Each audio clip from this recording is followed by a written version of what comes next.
অর্জুন দা জিতছে, ঘরে ঘরে বলছে অর্জুন দা জিতছে।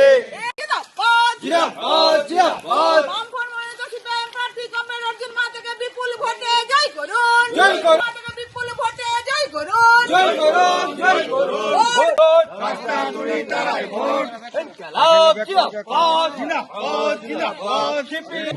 ছেলেমেয়ের ভবিষ্যৎ চিন্তা করে, ছেলেমেয়ের ভবিষ্যৎকে চিন্তা করে ভোট দেবেন। ভুল মানেই ভুল, বুঝাবে না। তৃণমূল বিজেপির যে সেটিং, সেটাই আমরা মানুষের কাছে তুলে ধরতে চাই। 100 দিনে কাজ বন্ধ, দৈনিক মজুরি বৃদ্ধি এবং ভোট দিন বাঁচতে, তারা হাতুড়ি কাস্তে, ভোট দিবেন কোনখানে? তারা হাতুড়ি মাঝখানে। এই যে আমাদের ক্যান্ডিডেট মুক্ত করবেন এই রাজ্যের পরিস্থিতি সবাই বুঝতে পারছেন। একদিকে সামনে বিজেপি আর ওদিকে চোট পরে আর নাই।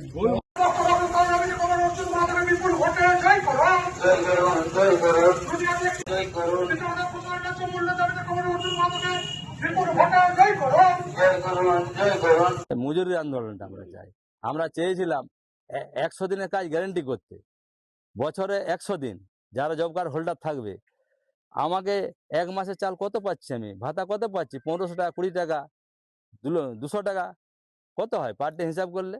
মাসে 1500 ভাতা দিচ্ছে। ওটা যদি 5000ও করে তাও এর সঙ্গে আসবে না। মাসে যদি 10 দিন কাজ যায়, আমরা 600 টাকা মজুরি রেখেছি, তাহলে 5 থেকে 10,000 টাকা তার ইনকাম হয়। তাহলে আমার ভাতা নির্ভর হয়ে কি হবে?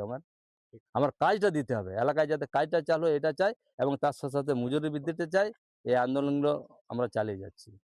পুরোটাই আশাবাদী, 100% আশাবাদী আমি। কারণ লড়াই সংগ্রামের মধ্য দিয়েই এসছি। 90 সাল থেকে লড়াই সংগ্রাম আন্দোলনের সঙ্গে যুক্ত আছি, জমি আন্দোলনে বিশেষ করে যুক্ত আছি। 90 সাল থেকে বিভিন্ন সংগ্রামের সাথে যুক্ত আছি।